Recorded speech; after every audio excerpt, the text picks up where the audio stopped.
ओम शांति 13/10/2023 की मुरली है। मुख्य रूप से बाबा ने कहा, ब्रह्मा बाप का सैंपल सदा सामने रखो। इतने ढेर बच्चों का बाप, कोई सपूत बच्चे हैं तो कोई कपूत, कोई सर्विस करते कोई डिसर्विस। फिर भी बाबा कभी मुरझाते नहीं, घबराते नहीं। फिर तुम बच्चे क्यों मुरझा जाते हो? तुम्हें तो किसी भी हालत में मुरझाना नहीं है। आगे कहा, धीरज रखो, अब तुम्हारे दुख के दिन पूरे हुए। फिर कहा, योग बल से पतित दुनिया को पावन बनाने में बाप का मददगार बनना है। याद की यात्रा में रेस्ट नहीं लेनी है। ऐसी याद हो जो सामने वाला अपना शरीर भी भूल जाए। श्रीमत में कभी भी शंका उठाकर अपनी मनमत नहीं चलानी है। हर बात में राय लेते उसमें अपना कल्याण समझकर चलना है। अब सुनते हैं महावाक्यों को विस्तार से। बाबा ने कहा, मीठे बच्चे धीरज रखो, अब तुम्हारे दुख के दिन पूरे हुए, सुख के दिन आ रहे हैं। निश्चय बुद्धि बच्चों की अवस्था धैर्यवत रहती है। प्रश्न है, किसी भी हालत में मुरझाइश न आए, इसकी सहज विधि क्या है? उत्तर, ब्रह्मा बाप का सैंपल सदा सामने रखो। इतने ढेर बच्चों का बाप, कोई सपूत बच्चे हैं तो कोई कपूत, कोई सर्विस करते कोई डिसर्विस। फिर भी बाबा कभी मुरझाते नहीं, घबराते नहीं। फिर तुम बच्चे क्यों मुरझा जाते हो? तुम्हें तो किसी भी हालत में मुरझाना नहीं है। गीत है, धीरज धर मनवा, तेरे सुख के दिन आए के आए। ओम शांति। धीरज धर मनवा मनुष्यों को नहीं कहा जाता। मन बुद्धि आत्मा में है, यह आत्मा को कहा जाता है। आत्मा को सिवाय परमपिता परमात्मा के और कोई कह न सके कि धैर्य धरो, क्योंकि अधैर्य को ही धैर्य दिया जाता है। अगर ईश्वर सर्वव्यापी है तो उसको अधैर्य कहा नहीं जा सकता। मनुष्य इस समय सब अधैर्य है, दुखी है। इसलिए धैर्य देने के लिए, सुख देने के लिए बाप आए हैं। कहते हैं, अब धैर्य धरो। बाप के महावाक्य सिर्फ तुम्हारे लिए नहीं है, वास्तव में सारी दुनिया के लिए है। सारी दुनिया आहिस्ते आहिस्ते सुनती रहेगी। जो सुनते हैं वो आते रहते हैं। सबका सद्गति दाता, दुख हरता एक बाप ही है। यह है ही दुख की दुनिया। बच्चे समझते हैं अभी हमारे मुक्ति, जीवन मुक्ति के दिन व कलयुग पतित दुनिया से छुटकारा पाने का दिन है। तुम्हारी बुद्धि में यह है, सो भी नंबरवार पुरुषार्थ अनुसार।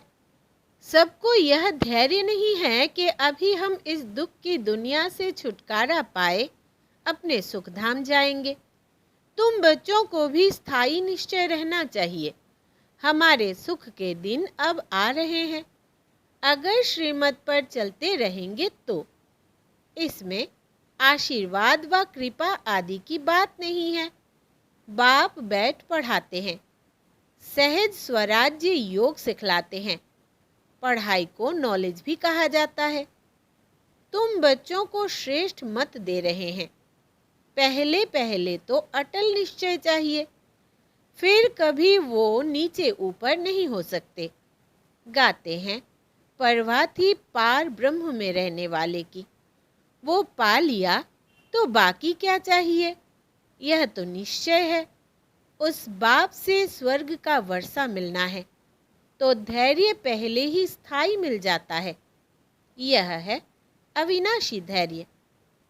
सर्टेन है हम श्रीमत पर श्रेष्ठ ते श्रेष्ठ श्रेष्ठाचारी राज्य भाग्य स्थापन कर रहे हैं, बगैर कोई लड़ाई झगड़े। तो फिर मुरझाने की क्या दरकार? भल घर में 10-12 बच्चे हो, बाबा को तो देखो, हजारों लाखों बच्चे हैं। कई बच्चे हंगामा भी मचाते हैं। कोई सपूत बच्चे हैं, कोई कपूत है, कोई सर्विस करते हैं, कोई तो डिसर्विस भी करते हैं। फिर बाबा कभी घबराता है क्या?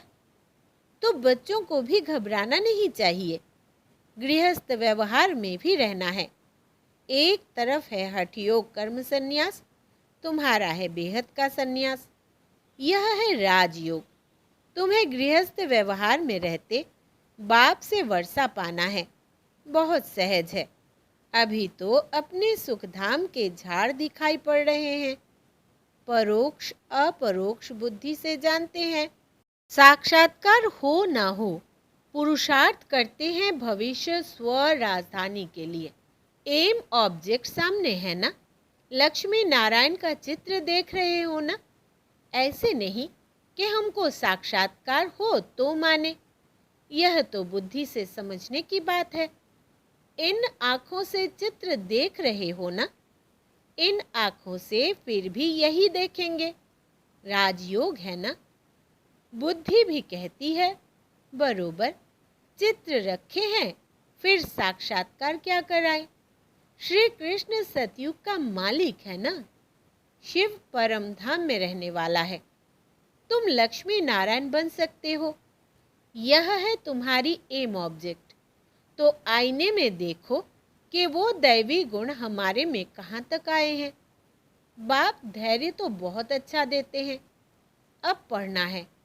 राजाई के लिए ज्ञान चाहिए, वो बाप दे रहे हैं। आईसीएस वालों को सबसे जास्ती नशा रहता है। हम बड़े से बड़ा ऑफिसर बनेंगे। यूं तो धंधे व्यवहार में भी करोड़पति बन जाते हैं। बाबा फिर तुमको यह धंधा सिखलाते हैं, सट्टा मट्टा का। तुम बाप को कौड़ियाँ देते हो, उनके एवज में 21 जन्मों के लिए बाबा तुमको स्वर्ग का मालिक बनाते हैं। यह सौदागरी भी है तो पढ़ाई भी है। सिर्फ सौदागरी से काम नहीं, वर्ल्ड की हिस्ट्री ज्योग्राफी का भी नॉलेज चाहिए ना। स्वदर्शन चक्रधारी भी बनना है। जितना पढ़ेंगे उतना ऊंच पद पाएंगे। स्वर्ग का मालिक तो प्रजा नौकर चाकर भी होगी। अभी भी सब कहते हैं ना भारत हमारा देश है, परंतु राजा और प्रजा में तो बहुत फर्क है। बाप कहते हैं जितना हो सके ऊंच ते ऊंच पद पाओ, मात पिता समान पुरुषार्थ करो। समझा जाता है सब तो गद्दी पर नहीं बैठेंगे, फिर भी रेस करानी पड़ती है। नंबरवार पुरुषार्थ अनुसार ही राजाई पाएंगे। जिनका जो पुरुषार्थ कल्प पहले वाला है वो साक्षी हो देखते हैं। फिर किसी का पुरुषार्थ ठंडा देखते हैं तो तीव्र बनाया जाता है। तुम्हारा तो पुरुषार्थ बहुत ठंडा दिखाई पड़ता है। तुम्हारा ममत्व लगा हुआ है। ट्रस्टी बनाया, फिर ममत्व क्यों? तुम श्रीमत पर चलो। पूछते हैं बाबा मकान बनाऊं? हाँ, क्यों नहीं बनाओ। भल आराम से बैठो। बाकी थोड़े रोज यह अच्छी दुनिया है, भल आराम करो। बच्चों आदि की शादी कराओ। बाप कोई पैसा नहीं लेते हैं, वो तो दाता है। शिव बाबा ने इस समय बच्चों के रहने लिए यह मकान बनाया है। अपने रहने लिए तो यह शरीर निमित्त बनाया है। जीव आत्माओं को तो जरूर रहने के लिए मकान चाहिए, तो तुम बच्चों के लिए बना रहे हैं। बाबा भी इस मकान में बैठे हैं ना, यह तुम जानते हो। हमारा वो है आत्माओं का बाप और यह है शरीर का बाप। तुमको एडप्ट किया है, तुम हमारे बच्चे हो। मम्मा बाबा कहते हो ना, इसको गोद लेना कहा जाता है। प्रजापिता ब्रह्मा को इतने बच्चे हैं तो जरूर गोद के ही बच्चे होंगे। तुम बच्चों को एडप्ट करते हैं। सरस्वती भी बेटी है ना। यह है बड़ी गुह्य बातें समझने की। गीता भागवत आदि तो तुम भी पढ़े हो, यह बाबा भी पढ़ा है, परंतु अब तो श्रीमत मिलती है ड्रामा अनुसार। जो कुछ कहा सो ड्रामा अनुसार, उसमें जरूर कल्याण ही होगा। नुकसान होता है उसमें भी कल्याण ही है। हर बात में कल्याण है। शिव बाबा है ही कल्याणकारी। उनकी मत अच्छी है। अगर उस पर कोई शंका रही तो श्रीमत पर ना चल अपनी मत पर चलते हैं, इससे धोखा खाएंगे। फिर शिव बाबा क्या करे? कदम कदम पर राय पूछना है। सुप्रीम पंडा तो बैठा है ना। बहुत बच्चे यह बात भूल जाते हैं क्योंकि योग में नहीं रहते हैं। योग अथवा याद को ही यात्रा कहा जाता है। याद नहीं करते तो समझे हम रेस्ट ले रहे हैं। यात्रा पर जाकर कोई रेस्ट लेते हैं। तुम भी अगर रेस्ट लेते हो, याद नहीं करते हो, तो विकर्म भी विनाश नहीं होंगे और आगे भी नहीं बढ़ेंगे। याद नहीं करते तो नज़दीक नहीं जाते। आत्मा थक जाती है, बाप को भूल जाती है। बाप कहते हैं तुम यात्रा पर चल रहे हो, रात को तो तुम रेस्ट लेते ही हो। ऐसे नहीं कि रात को तुम नींद में हो तो यात्रा पर हो। नहीं, वो रेस्ट है। जब जागते हो तब यात्रा पर हो। नींद में कोई विकर्म विनाश नहीं होंगे, बाकी हाँ, दूसरे कोई विकर्म होते नहीं हैं। तो बाप सभी बातें समझाते हैं, परंतु कोई अमल में भी जब लाए। ढेर पॉइंट बतलाते रहते हैं। बैरिस्टरी की पॉइंट्स तब बुद्धि में आती है जब वो बैरिस्टरी पढ़ते हैं, डॉक्टरी व इंजीनियरिंग पढ़ते हैं, फिर वो डॉक्टर अथवा इंजीनियर आदि बनते हैं। जो जैसा कोर्स करते हैं वैसा बनते हैं। यहाँ तो एक ही कोर्स है। चलते चलो, तुम्हारे सिर पर जन्म जन्मांतर के पापों का बोझा बहुत है। उनको विनाश करने का उपाय एक ही है, बाप को याद करना, नहीं तो पदभ्रष्ट हो पड़ेंगे। माला बनी हुई है ना, 9 रत्नों का भी गायन है।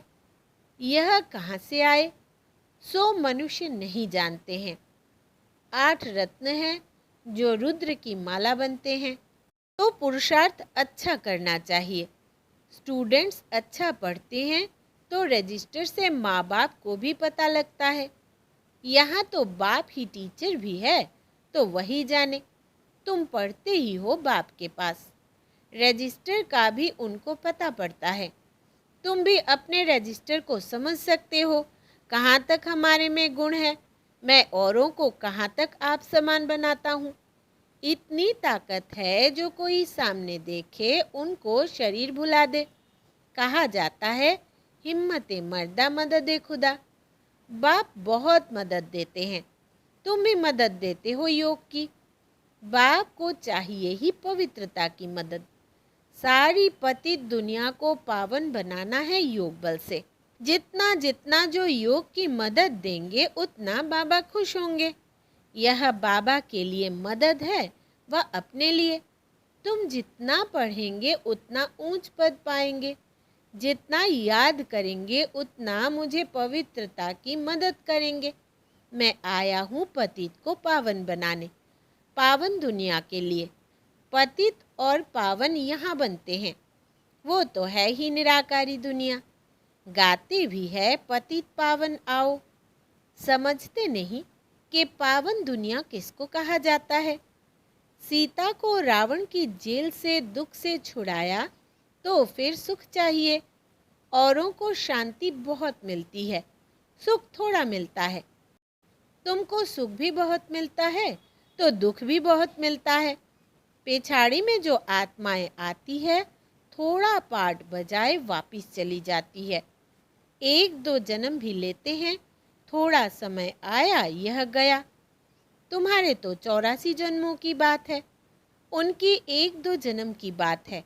तुम 84 जन्मों को जानते हो। चक्र को जानने से चक्रवर्ती राजा बनते हो। वो थोड़े ही बन सकेंगे, उनके लिए यह ज्ञान नहीं है। यह ज्ञान तुम्हारे लिए है, जिन्होंने कल्प पहले भी ज्ञान लिया है।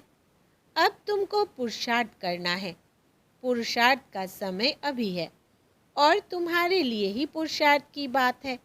देवी देवता धर्म बहुत सुख देने वाला है, इतना सुख और कोई दे न सके। यह अनादि ड्रामा बना हुआ है।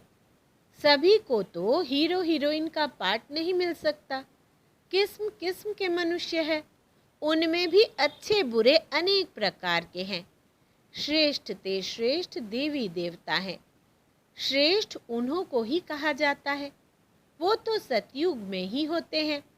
उन्हों के चित्र भी है, परंतु वो कैसे बने यह नहीं जानते हैं। कोई तो फिर कहते श्री कृष्ण हाजिरा हजूर है, भगवान भी हाजिरा हजूर है। इन सब बातों को तुम बच्चे समझ गए हो। यह एम ऑब्जेक्ट बहुत अच्छी है समझाने लिए। सबको निमंत्रण जरूर देना है। अखबार से सबको निमंत्रण मिल रहा है। अभी बाकी टाइम बहुत थोड़ा है। अब तक बच्चे यात्रा करते करते थक जाते हैं तो बैठ जाते हैं। माया के तूफान सहन नहीं कर सकते हैं। युद्ध के मैदान में माया तो जरूर पकड़ेगी, रुस्तम से रुस्तम होकर लड़ेगी। जोर से तूफान आएंगे। फिर कहते हैं जब से ज्ञान में आया हूँ तो विघ्न बहुत पड़े हैं, धंधे में भी घाटा हुआ है। बाबा कहते हैं ऐसे मत समझो, ज्ञान में आए हैं तब विघ्न पड़ते हैं।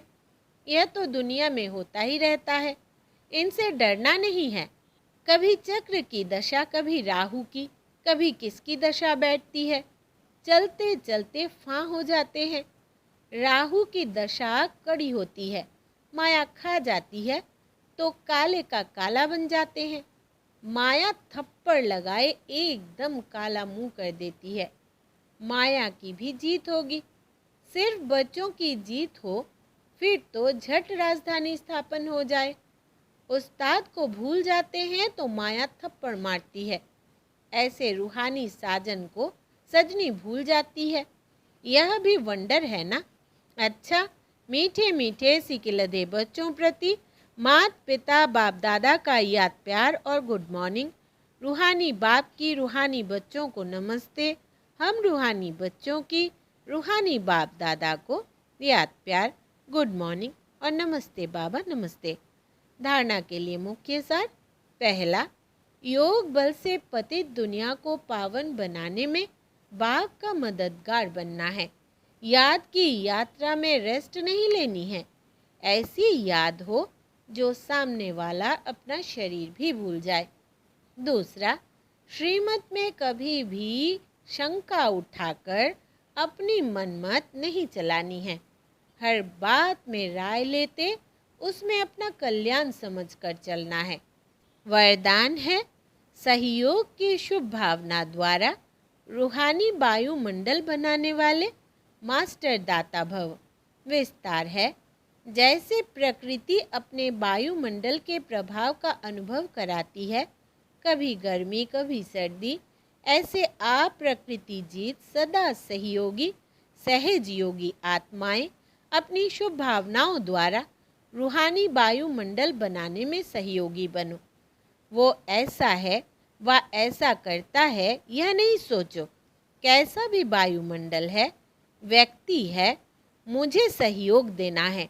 दाता के बच्चे सदा देते हैं, तो चाहे मनसा से सहयोगी बनो, चाहे वाचा से, चाहे संबंध संपर्क के द्वारा, लेकिन लक्ष्य हो सहयोगी जरूर बनना है। स्लोगन है, इच्छा मात्रम अविद्या की स्थिति द्वारा सर्व की इच्छाओं को पूर्ण करना ही कामधेनु बनना है। इच्छा मात्रम अविद्या की स्थिति द्वारा सर्व की इच्छाओं को पूर्ण करना ही कामधेनु बनना है। अच्छा, ओम शांति।